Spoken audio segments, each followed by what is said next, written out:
vient de Colombie. Ce qui m'intéresse, c'est que ce pays essaie de faire la paix après 70 ans de guerre civile, parce qu'en fait, depuis 1948, c'est une guerre civile. En fait, c'est le plus vieux conflit au monde. Il y a plus de réfugiés là-bas qu'en Syrie, en Irak et tout. Hein. Donc c'est un pays qui est assez cauchemardesque. Et en fait, historiquement, c'est horrible, hein, parce que les conquistadors, bon, évidemment, ont tué les Indiens, après il y a eu l'esclavage, enfin, je passe sur toute cette période-là, mais c'est qu'au départ, l'histoire des FARC, c'était juste des gens qui étaient pourchassés, qui se sont retrouvés en forêt, et 40 ans plus tard, 50 ans plus tard, ils sont toujours restés en forêt, en fait. C'est ça qui est assez dingue. Donc, historiquement, il y a quand même un truc.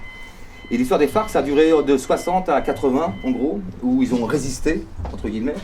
Et puis après est arrivée la drogue. Mais le truc, c'est que les FARC, comme ils ont signé ce processus de paix maintenant, ils sont dans des camps, en fait, où ils se réhabilitent, où ils réapprennent un métier, etc. Et du coup, ils ont quitté des territoires qui étaient aussi des territoires qui, au niveau écologique, ils sauvegardaient, des multinationales, etc. Tous ces territoires sont repris aussi par les narcos, les propriétaires terriens, parce que les propriétaires terriens, les grands propriétaires terriens aujourd'hui qui sont en Colombie, sont d'anciens narcos. Parce qu'en fait, ils ont viré les paysans, et quand ils ont pris les territoires, c'est des anciens narcos qui sont devenus propriétaires terriens, mais en fait, c'est des anciens narcos, en fait, quoi. Donc pas des gens extrêmement sympathiques, pas avec une éthique de vie, alors l'écologie, ils auront la faute.